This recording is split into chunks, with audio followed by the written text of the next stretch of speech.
Oh, we're live. So I need to ask Rams fans, is the sky still falling? Are the Rams no longer a good team?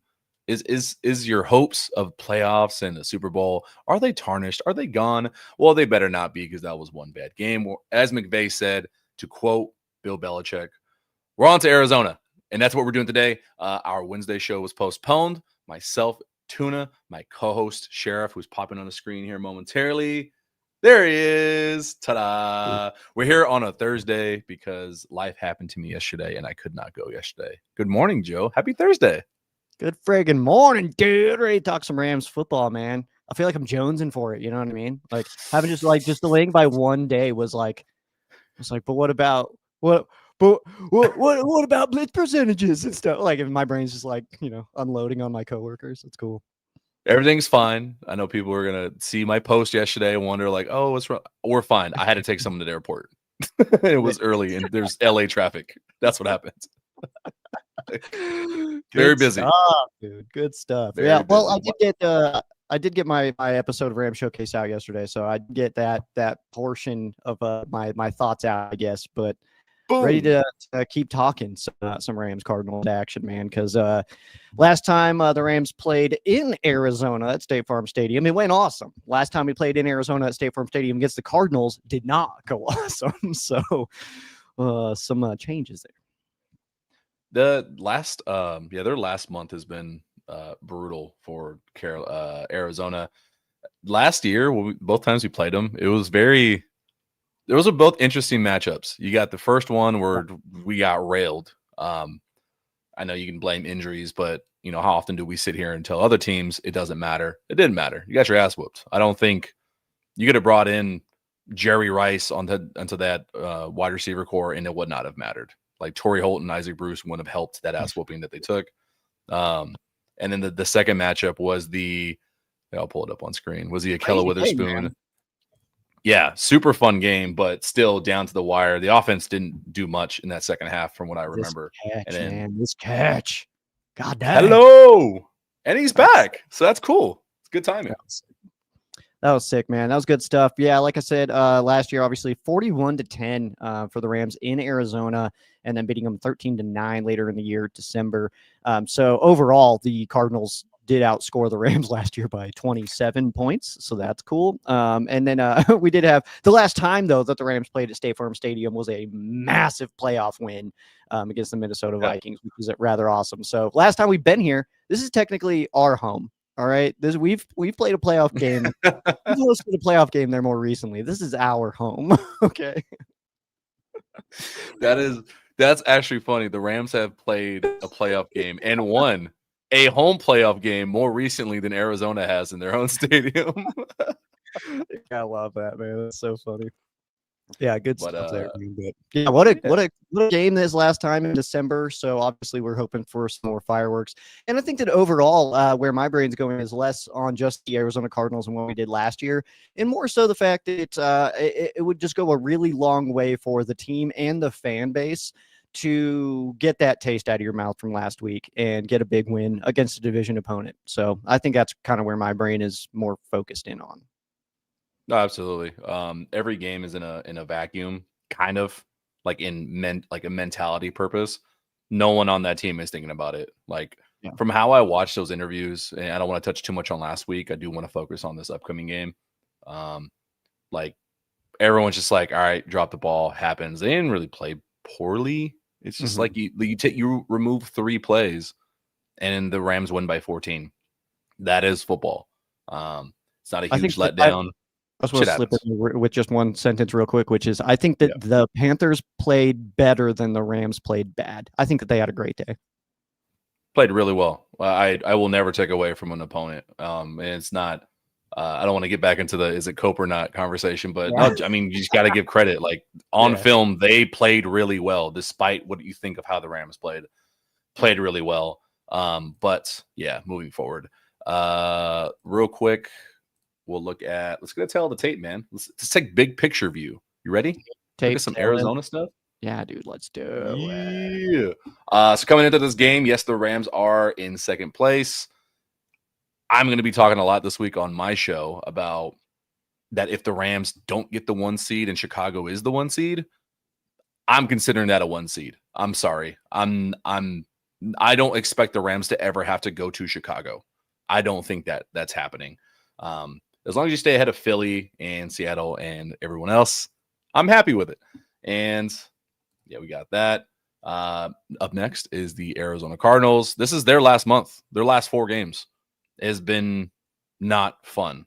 They've played better in the last 2 weeks, but against the last 2 division games, they've been blown out. I remember sitting when they were playing Seattle, and I'm sitting in Santa Clara watching the Rams like go up. What was it, 21-0 or whatever it was? Like just jump down the throats of San Francisco. I'm like, oh, we're the best team in the world. And I look up to the scoreboard and Seattle's up like 35-0. I'm like, what the fuck?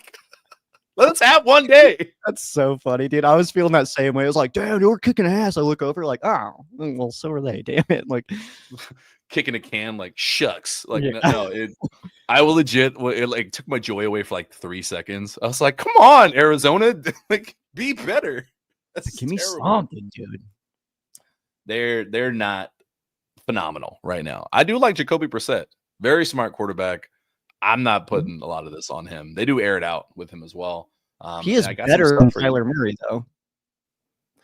I don't think Kyler Murray's coming back. I think he's done. I don't think so either, but I think that it can. I feel so comfortable saying that Jacoby Brissett is the better quarterback for the Arizona Cardinals. Oh, yeah. I mean, if you look at any of his numbers too, I mean, they are a better team, and Jacoby Brissett is the better quarterback. I know we've had the conversation before about Kyler Murray and his potential future. I'm not sure what he's going to do. I'm not sure if he's going to try to bail on football entirely, but I'm also not sure where he could start. I don't know where in the NFL he could start, and if he can't start, does he keep trying? I'm not sure. I think New Orleans is one of the only teams that I can pinpoint as a team of like, oh yeah, he could totally start there because they have nobody. Spencer Rattler's their most talented quarterback. So yeah, he could easily start there, but that's about the only team that I could think of. I mean, you'd be surprised, man. Look at how many surprising quarterback signings there has been. Steelers opted for an Aaron Rodgers that clearly is like, hey, he wasn't the same after his Achilles. That was always going to happen, though. That was going to happen all offseason. So it happening late. I mean, yeah. I mean, no shot. Like Sam Darnold's playing great. I'm actually very happy. I'm happy when players have like that second wind, like Baker. Like Sam Darnold had the same thing. That's really awesome for him. But someone gave Sam Darnold a shot, and he looked like he was going to flame out like Josh Rosen out in New York. So someone won't give him a chance. If the talent's there, someone is going to pay him money, and he has a good agent. So. I don't know if it is.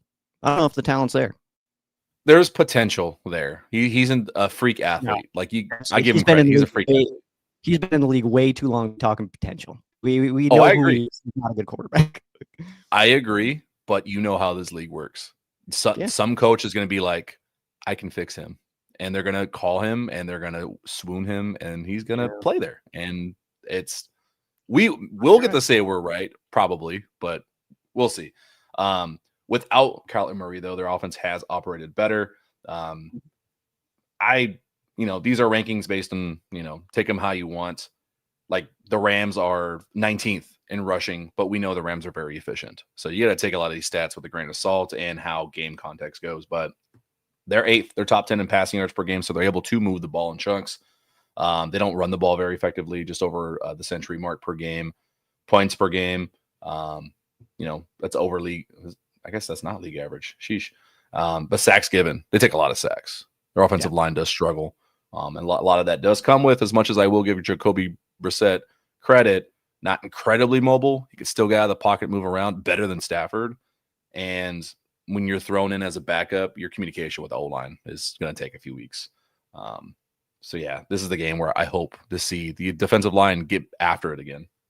Yeah, absolutely. The only real thing that I have on the Cardinals offense is they're like that's 8th fewest in rushing yards per game, but they also run the football the 5th fewest times than anybody else. Yeah. Like they just don't really try to run the football. Efficiency wise, if you look at averages, yards per carry, yards per game, all that stuff, Rams and Cardinals are very in line as far as their rush attack goes. It's just the Arizona Cardinals just don't really try. They can certainly throw the ball. Obviously, you see the number there. They're a top 10 unit in that regard. But that's what I mean. when you have Trey McBride and Marvin Harrison Jr., I mean, you should be able to get to 8th in the league, honestly. So, yeah, I think overall they just as long as our secondary can not have a day like they did last week and just kind of be more on, then I feel really solid about this game. Obviously, the pass rush is going to be critical in this one. Like you have the numbers there, 42 sacks given up by the Arizona Cardinals defense. And then comparison there, you see just 17 for the Rams. I mean, that's a massive difference there. And this is absolutely one of those games where we could see the Rams getting 9 or 10 sacks, obviously the pass rush, it's certainly a topic we can dive into. The pass rush is not something that we've seen, really dominate over the last few weeks, especially compared to what we saw early in the season. So I'm really curious to see what the Shula plan is for pressuring quarterbacks the rest of the way out. It shows on the stats marginally. I mean, I could bring up the Excel sheet if you want me to, or is that too much?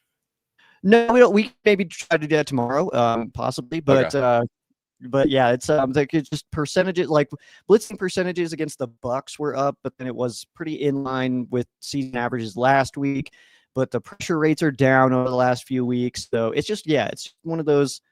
That's really what the information's saying, but I haven't put the context with each week. Like the Bucks game, the pressure rate's going to be down because in the second half, like Teddy Bridgewater's in, and they're just trying to escape. Like they started running the ball a little bit more. They're like, "Get me the fuck out of here." So that kind of stuff matters, but. You are. I agree with you. The pressure rates have been down, and it's not the like, oh, the team isn't trying or verse is bad or BY is not getting there. Teams have adjusted because now there's almost 2 months leading up to, like, let's say week 8, week 9, 2 months now of film where teams can be like, okay, get rid of the fucking ball against the Rams because if you hold it for 3 seconds, you're gonna have a long day. Get rid of the ball. The secondary is the weak point. Let's be honest. It's the weak point. You can attack it. It's not shut down corners across the board. That is where the Rams are susceptible, and that's where teams have been attacking, like what Bryce Young did, what Mac Jones did 2 different weeks. The game plan's there. Get rid of the ball fast, establish a little bit of the run, and you can get LA in trouble. So that's why I saw some comments talking about the point spread. I don't give a fuck about a point spread in a division game. This could come down to a 1-point game. Their last 2 games have come down within 3 points. Let me find that. Yeah, because it was it said, got a message that said take Cards plus 8.5. Yeah, absolutely. It's a division game. I would take that all day, dude. I don't care, man. Like that's 8.5 points in a division game. Yeah, take that every time. I'm surprised that's even a conversation. Like, take that. Like, I don't know, man. It's I took the points last week with the Panthers, and I mean, obviously that worked out, but. It was one of those where it was like, I don't know, man. It feels gay. It feels weird, man. This game feels weird. And so I just but 8.5 in a division game, that makes perfect sense. Obviously take that. Especially with a team like this that has 3 wins, 2 wins. Like, fuck yeah. They want to ruin the day for the Rams. They want to be a spoiler. They want to, if they can't make the playoffs, their goal is to make sure you have a bad day. Yeah. Like that's their goal. Yeah, I'm not taking any point spread this one, especially after what I saw last week. Anything can happen. I mean, I'm for sure going money line this week, but if I was looking points and I'm getting 8.5 from Arizona, I'm just going to go ahead and take that. And it's not because I don't think the Rams can win by more. It's that I feel like the Rams will get a lead and then kind of get out, and that's what I was talking about for last week with Carolina. They didn't let us do that. We put up plenty of points that we normally would have, I think, against a team like that. 28 makes perfect sense. Just weren't able to hold their offense down. But the Arizona Cardinals, I mean, it's a completely different team. I don't think last week's game has anything to do with this one. I mean, that's never the case, but especially right now because these are very different teams. Arizona Cardinals obviously eliminated from the playoffs, but you're absolutely right. They're if they have a chance to throw a wrench into our chances at the number 1 seed, that they would love to do that. So we're going to get the Cardinals' best shot possible, all things considered. How much of a shot is that? I don't really know. I said it on Ram Showcase last night that I said I wasn't going to make fun of the Cardinals because they let us use their stadium last year.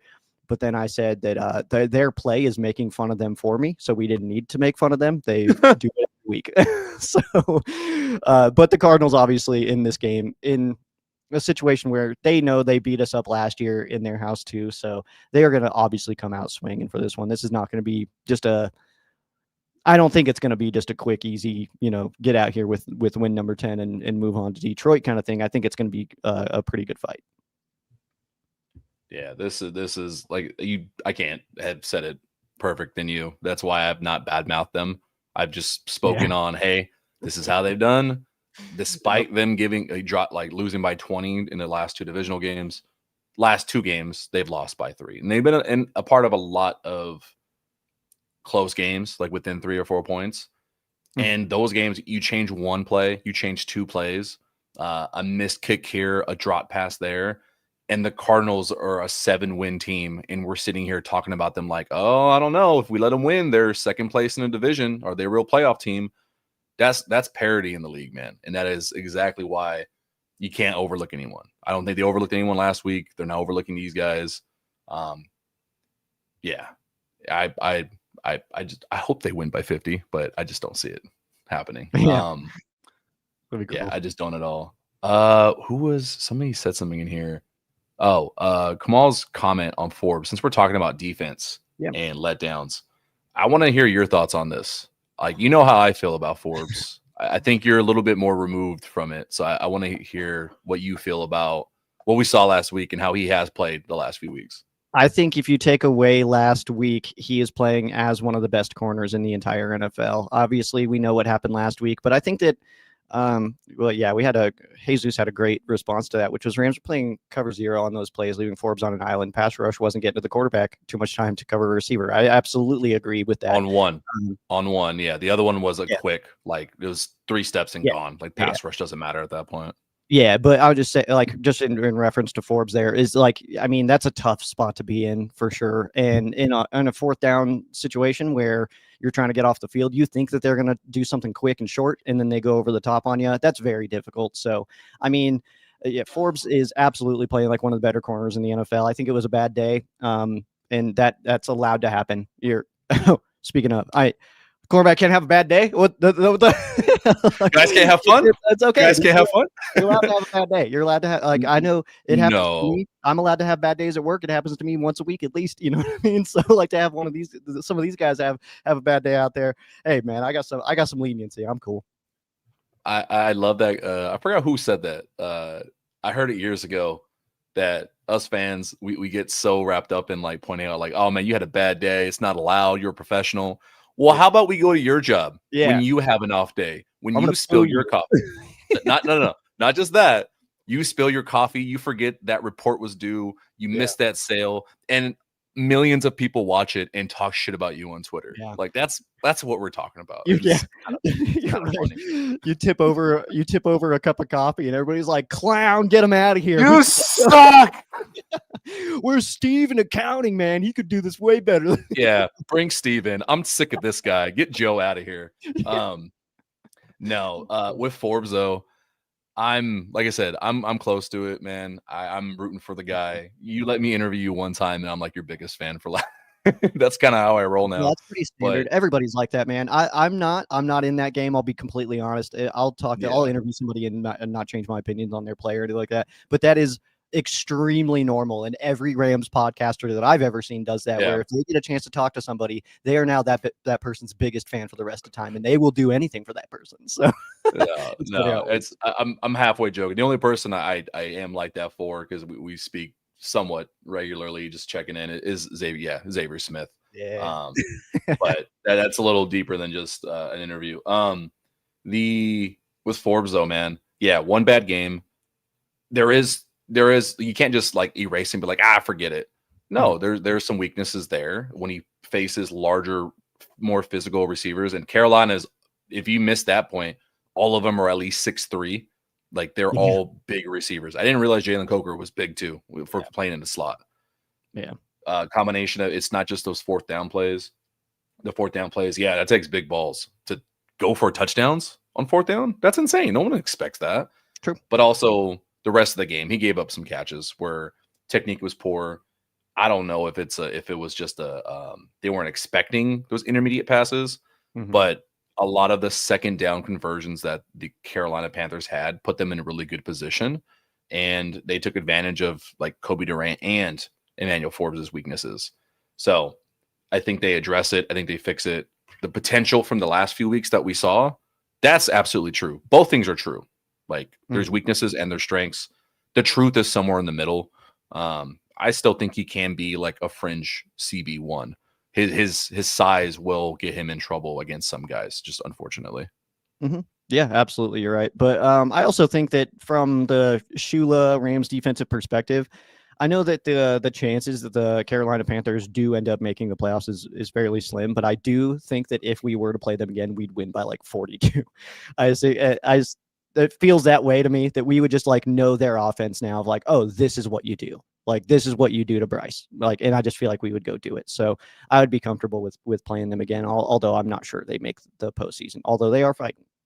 So they could. I want them to now, just to I want them feel to. better. I want them to win the South. I want them to, just because, like, first of all, that's who I put money on before week 1 to win that division. So for me, that's just like, yeah, it does just be like that. Just mean I'm right. So that's cool. But mine was Atlanta. That failed miserably. I thought Atlanta was going to be great, to be honest. It was definitely a lot of faith in Raheem. It was always between Tampa and Carolina, but I did go Carolina. I was just trying to get a little fancy in there, I guess. But it's potentially, I don't know, either way. But I do think Ball. I've met Ball. We sat next to each other on a bus to Canton one time. Right. I don't know. But yeah, either way, I feel like the way that the Rams defense right now, in Forbes specifically, I mean, Marvin Harrison Jr., in his short NFL career, has done very well against the Rams. His very first game against us had 2 touchdowns, stuff like that. So it's a tough task again, but I think that this is going to be a good barometer to see exactly where some guys are at, because it's not just Emmanuel Forbes. We had multiple people last week have their worst game of the season. So I'm looking at all kinds of different people to rebound from last week, not just Emmanuel Forbes, although he is close to the top of that list. Some guys get more exposed. Cornerbacks always are first ones to get blamed. Yeah. I don't see anybody pointing a finger at Kobe Turner getting absolutely steamrolled by the center on like the 4th or 5th play of the game, where I'm like, oh my God, like turned over, like pancaked hard. And I don't think Nate Landman played a good game. And when I obviously I'm not smart enough to know schemes and communication, and like none of us know outside the building, but I think they miss Quentin Lake a lot. Yeah. Like some of the breakdowns were just straight communication or like out of position. And we haven't seen that up until this week. Like they were okay for 1 week against Tampa, because it's like a lot of hype and you can kind of overcome that. But yeah, I think they need to fix something. They need to address something on the communication side to address missing Quentin Lake. Yeah. Absolutely. That's actually why one of my biggest keys for this week is Cam Kinchens, because he has been playing well, but I've mentioned that in Ram Showcase this week that it does appear that we're missing Quentin Lake quite a bit in that secondary. So hopefully he's going to be good. The Rams do have a path to the playoffs, even with losing the rest of their games. They can still make a wild card spot. The Rams actually in the entire NFC have the lowest odds to miss the playoffs, if that makes any sense. So should get there no matter what happens the rest of the year. And then that's when we could be seeing Quentin Lake back. Getting him back for the playoffs, I think, would be absolutely massive. Even bigger if we can get wild card weekend off and then give everybody an extra week to kind of, lick some wounds and heal some bruises and kind of just rest up a little bit before hopefully just 3 more games, and then you're walking out with some more hardware. So, but Quentin Lake would be a massive, massive addition to that. And we missed it, like our last Super Bowl run. It was the final week of the season. We lost like Jordan Fuller, so he missed the entire playoff run. Like we were down some guys. That's why Eric Weddle even showed up, because Fuller went down. Yeah, Eric Weddle off the couch. Yeah. It's so crazy, dude. Who could it be this time? And it's not Aaron Donald. It's obviously not Aaron Donald, but somebody I feel like could come in off the street. What is there? I'm trying to think. I know McVay said something recently about Lake, and I can't remember if it was good or bad.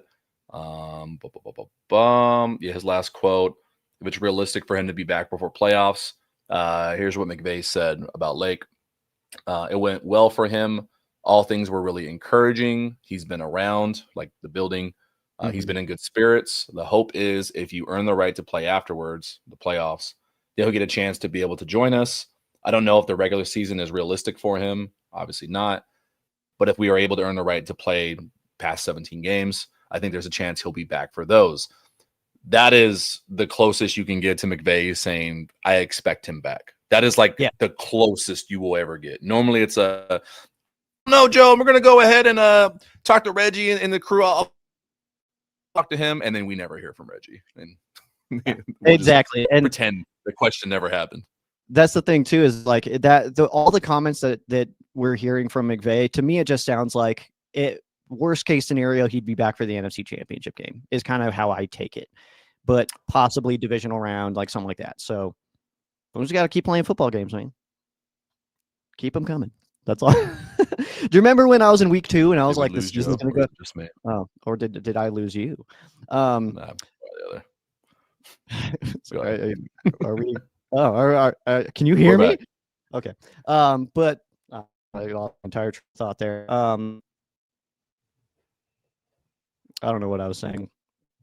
Well, it must not have been important, Joe. It wasn't. Nothing I say is important. No, I've never said anything important. Last 2 or 3 minutes here, because I start out along with you at 7:30.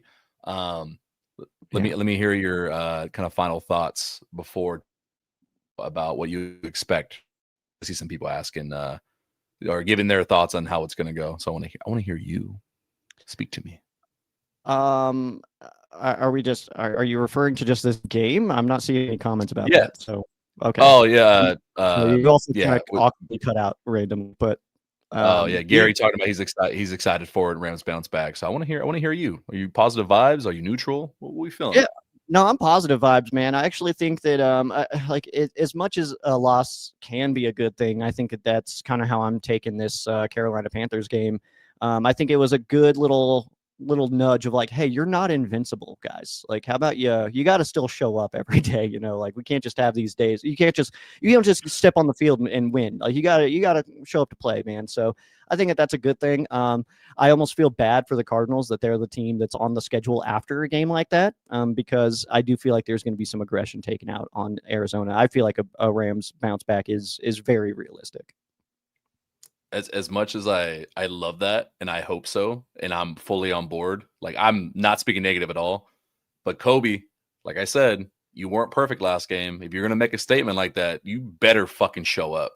Like you make that, I'm just saying, you drop that quote, like that's true. That's bulletin board material for other teams. Like I said, it's a low win team. They got nothing to really play for except for like, hey, we don't even want to win. We just want to make sure you have a bad time. Yeah. But that sounds negative, but I am positive. I think the Rams bounce back. I think they do win by like 10.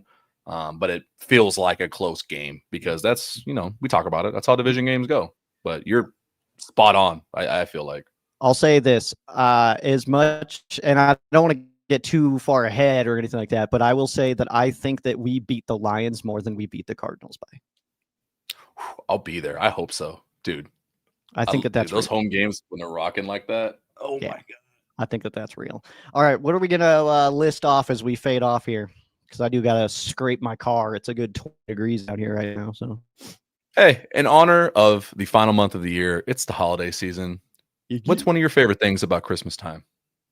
The fact that Matthew Stafford's only lost one game in December as a member of the Rams. What about you? Wait, really? Yeah, he's 13-1, dude. Caca. Holy fuck. Well, I meant to talk about that earlier. This is a terrible time to bring that up, so we'll talk about it more tomorrow. I was gonna say this new peppermint chocolate creamer that I got for my coffee because it's the holidays, but yeah, that's better. I'm a black coffee guy. I don't know about all that, but I am too. Until holidays, then I love that festive shit. That's cool. I love that festive shit. That's cool. I'm sticking with that. I don't know. I just like hanging out with my niece. She's my favorite person ever. So as long as I get to see and hang out with her, and we play games and stuff like that. So it's fun. Yeah. I gotta say the same. I got some family on the East Coast and seeing those little nuggets get presents and all excited makes me happy. Good stuff. All right. I forgot we're supposed to fade off here. Yeah.